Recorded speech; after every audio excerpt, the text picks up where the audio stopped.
Muy buenas tardes ustedes, ¿cómo están, padre e hijos? Famosos ustedes, yo nada.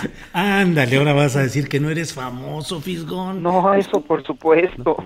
Por supuesto que sí o Por, por supuesto que no. no, por supuesto que no. Claro que sí, Pero no importa, ese no Bueno, es el tema de la entrevista, seguro claro, que no. claro, Rafael Barajas, claro. Rafael, hoy hemos visto tres caricaturas que nos han movido mucho a reflexión, del maestro Helio Flores, de Rapé y la tuya. Sabemos que es una herejía pretender descifrar con palabras lo que está planteado ahí con muy buenos trazos, pero ¿qué sucede con Felipe Calderón? Está nuevamente en la polémica, ha estado presente constantemente en la crítica, pero ahora pareciera muy en el remolino debido a este asunto de García Luna. Tu caricatura de hoy, pues es una caricatura bastante cruda y directa. ¿Qué nos dices sobre Felipe Calderón y Genaro García Luna, Rafael? Bueno, de entrada te puedo decir, la caricatura es en realidad un pastiche, es una, digamos, una rehechura, está claramente inspirada en una famosa caricatura que publicó un caricaturista francés en 1901 en un periódico que se llama La Siete Aubert, una caricatura que se titula El impúdico Albión, en la cual Inglaterra, caracterizada por Albión, se levantaba la falda y mostraba un trasero, y el trasero era ni más ni menos que el retrato del rey de aquel momento, que era el hijo de la reina Victoria, ¿no? Eduardo VII. Ahora, lo que sí te puedo decir es que justamente la imagen, a mí me parece que básicamente revela, lo que busca hacer es denunciar que detrás de toda esta apariencia de honorabilidad que presentan siempre la derecha mexicana, hay una suciedad extraordinaria. La derecha mexicana hoy es muy curiosa. Está en plena campaña hoy en día de guerra sucia, y agarran y sacan adelante noticias que la verdad es que prácticamente todas se les han ido desinflando, ¿no? Y todas se han ido desmintiendo, y calla, curiosamente, cuando se revelan noticias que los afectan a ellos y que son verdaderamente gordas, ¿no? Por ejemplo, no han dicho prácticamente nada sobre muchos periodistas pues han callado sobre las denuncias de la embajadora Roberta Jacobson, que denuncia que ellos sabían que de los vínculos de García Luna con el narcotráfico, y dice que el gobierno mexicano también sabía de los vínculos de García Luna con el narcotráfico. El caso de este caso de la derecha, este caso de la guerra contra el narcotráfico es un caso muy importante dentro de la historia de México. Yo tengo muy claramente establecido, en mi línea de tiempo está muy claro que Felipe Calderón hizo un fraude electoral en 2006, y que para mantenerse en el gobierno echó a andar la estrategia de la guerra contra el narcotráfico. De hecho, hay toda una serie de asuntos que se han que incluso se han hecho públicos, y que Calderón jamás ha querido aclarar, y te voy a señalar uno que me parece gravísimo y que está muy, muy documentado. Sí. WikiLeaks publicó en 2006, se publicó aquí en La Jornada, a través de La Jornada, en septiembre de 2006, un cable de la embajada norteamericana que cuenta que Felipe Calderón, desesperado por su precaria situación política, fue a la embajada de Estados Unidos, se entrevistó con el embajador de aquel momento, que el embajador evaluó que Calderón llegó en la situación de mayor debilidad política posible, y que Washington decidió apoyarlo. Este cable, para que no, te voy a dar el dato por si alguien lo quiere consultar, sí, es el cable 06 México 4937. ¿Qué implica este cable? Este cable tiene implicaciones muy serias. Implica que un presidente sin legitimidad le pidió a una potencia extranjera que interviniera en los asuntos internos de su país, ¿no? Para apoyarlo. Y el cable además documenta que para apuntalar a Calderón, el embajador de Estados Unidos organizó un equipo de la misión que se involucró activamente con el equipo de transición de Calderón para promover y hacer progresar las áreas que son prioridad para Estados Unidos, para Washington. Tal vez nunca lleguemos a saber quién conformaba ese equipo ni cómo operó, pero es un hecho que Calderón buscó legitimarse y consolidarse en el poder con su guerra contra las drogas, y que la guerra contra las drogas era un tema que era prioridad para Washington y que Estados Unidos apoyó esa estrategia. Ese cable solo tiene una lectura. Ese cable básicamente lo que nos dice es que Felipe Calderón pidió apoyo a una potencia extranjera para echar a andar, para consolidarse, y la estrategia mediante la cual Calderón buscó consolidarse y con el apoyo de Estados Unidos fue claramente la guerra contra las drogas. Es decir, el tema es muy interesante porque ahí podemos ver, es uno de los pocos casos en la historia en los que podemos ver cómo la derecha de un país pide la intervención de una potencia por razones políticas específicas. Ahora, fíjate que es muy curioso porque en ese sexenio el 50% de todos los recursos, pero absolutamente de todos los recursos de las Fuerzas Armadas de México, se destinaron a combatir al narcotráfico, que es un problema de Estados Unidos, ¿no? Y además Calderón abrió las puertas a la intervención directa de varias agencias de seguridad de Estados Unidos.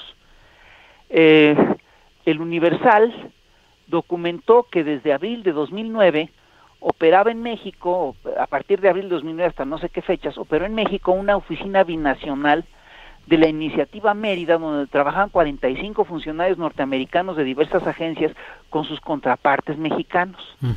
Date cuenta de lo que eso implica. Y no solo eso, hubo un cable, otro cable de Wikileaks, el cable 07 México 983, publicado también en La Jornada en 2011, que revela que en febrero de 2009, el secretario de Seguridad Pública de Calderón, un señor, no sé si recuerdas cómo se llama, Genaro García Luna, hombre, pues le prometió a Michel Chertoff, que era el secretario de Seguridad Interior de Estados Unidos, libre acceso a toda la información de inteligencia en seguridad pública de México. Date cuenta de lo que eso implica. Eso, aplica aquí y en cualquier, aplica, bueno, según el Código Federal, como traición a la patria, Claro. Es una violación a la soberanía, y según el Código Penal mexicano, el artículo 123, es un acto de traición a la patria. Entonces, bueno, no me sorprende que la embajadora de Estados Unidos supiera de estas cosas, porque era claramente un acuerdo que había entre los gobiernos de aquel momento de los dos países. Y yo tengo muy claro que esta fue una operación de intervención y fue claramente es una guerra muy parecida a la guerra del opio que ocurrió en China en el siglo XIX. Fíjate, Rafael, si me permites agregar un poco, en la respuesta que dio Felipe Calderón a la revista Proceso este domingo, que envió a Proceso, hubo una parte que me parece que tuvo poca difusión porque los encabezados se fueron por otro punto, pero ahí expresamente Felipe Calderón menciona que las agencias de Estados Unidos y el Departamento de Estado tenían interlocución abierta con todas las dependencias de mi gobierno, así dijo Felipe Calderón. Claro. Y era así porque la estrategia del gobierno mexicano no dependía de una sola persona, sino era una labor de equipo interinstitucional. Luego dice que el procurador, lo cita tal cual, el Procurador General de la República, el director del Centro de Investigación y Seguridad Nacional, el CISEN, y los secretarios de la Defensa Nacional, de la Marina, de Gobernación, de Relaciones Exteriores y de Seguridad Pública, el mismo personaje García Luna, dice, comillas, estaban autorizadas a interactuar y cooperar con autoridades de Estados Unidos y así lo hacían. De hecho, en muchos operativos en que se requería, las agencias estadounidenses optaban discrecionalmente por la interlocución uno a uno con algunas de las dependencias mexicanas ya señaladas. ¿Cómo ves, Rafael, esta confesión? Pues eso es una confesión de parte. Uh-huh. Es decir, y además revela lo que siempre negaron. Revela que efectivamente fue una operación que entregaron la seguridad nacional a las agencias norteamericanas. Yo estoy convencido de que el juicio de García Luna es un juicio que va a sacudir no solo a México, sino a Estados Unidos. Uh-huh. Porque revela, entre otras cosas, hasta qué punto las agencias norteamericanas estuvieron involucrados en la guerra contra el narco. Y además hay una cosa que es muy clara. Si tú revisas las cifras del narcotráfico en México en aquella época, te vas a dar cuenta que no es cierto que hayan buscado o intentado combatir al narcotráfico. Uh-huh. Es decir, de hecho, el narcotráfico no menguó en aquel momento. Es decir, justamente en aquel momento, en ese periodo, México se convirtió en el principal exportador de amapola y el principal exportador de marihuana y de metanfetaminas del planeta. Uh-huh. Son datos de diarios norteamericanos. Perdón, es muy grave lo que ocurrió en ese sexenio. ¿Por qué insisto en todo esto? Es decir, básicamente insisto porque sí necesitamos señalar que lo que Felipe Calderón construyó fue un narcoestado. Uh-huh. No hay más. Sí. Entonces es muy chistoso porque ahorita todos los equipos de inteligencia o de propaganda de Calderón en las redes sociales tienen el discurso de que bueno, pero eso ya ocurrió hace 12 años, no podemos estar ligados a cosas que ocurrieron hace 12 años.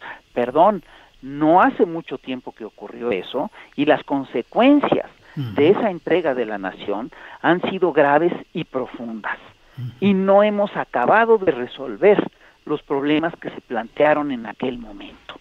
Es decir, ¿cuándo arrancó la espiral de violencia en nuestro país? Arrancó en el sexenio de Felipe Calderón. Así es. ¿Qué quiere decir esto? Esto quiere decir básicamente que el señor efectivamente es un genocida. Uh-huh. Y te voy a decir una cosa muy sencilla. Al final del sexenio de Calderón, un grupo de ciudadanos presentamos ante la Haya, ante el Tribunal de la Haya, una demanda por genocidio contra Felipe Calderón. Sí. Que la fueron deteniendo y la fueron desechando y todo ese rollo. Pero perdón, teníamos razón y los fundamentos, y estaba muy fundada la demanda. Uh-huh. Y te voy a decir algo, sin lugar a duda, el neoliberalismo no ha pasado. El neoliberalismo sigue siendo un modelo prácticamente o casi hegemónico en todo el planeta, y los estragos de aquel modelo los seguimos pagando. Es decir, es mucho lo que tenemos que resolver uh-huh. de aquella herencia siniestra, ¿no? Uh-huh. Entonces tenemos obviamente que a mí me parece que hay que denunciar todo esto. También creo yo que el pleito que está ocurriendo allá en Estados Unidos es un pleito que tiene mucho que ver con cuestiones internas. Uh-huh. Es decir, es muy probable que el juicio de García Luna lo vaya a utilizar Donald Trump para atacar a sus rivales del bando demócrata que estaban en contacto con el gobierno de Calderón en ese momento. Claro. Tenemos que revisar claramente lo que hizo García Luna, pero también tenemos que revisar la actuación de la DEA, tenemos que revisar la actuación de la CIA y de la comisión esta de tabaco y arms y quién sabe uh-huh. qué, que es la que permitió el Rápido y Furioso. Uh-huh. Todo eso son crímenes de lesa humanidad. Claro. Pues Rafael... No solamente son los 200,000 muertos de sus sexenios, son los que siguieron, perdón. Claro. Sí. Pues Rafael, muchas gracias por esta oportunidad de ir más allá del trazo de lo inmediato y de tener el contexto de lo que genera una reflexión luego plasmada en una caricatura como la que hoy has publicado. Y pues la verdad apreciamos mucho todo el contexto y el planteamiento que nos haces. Muchas gracias, No, pues, Rafael. muchas gracias por el espacio a ambos. Gracias, Al contrario. Rafael. Muchas gracias. Que estés bien. Nos vemos. Órale. Que les vaya muy padre. Bye. Sale, Muchas gracias, gracias. Rafael.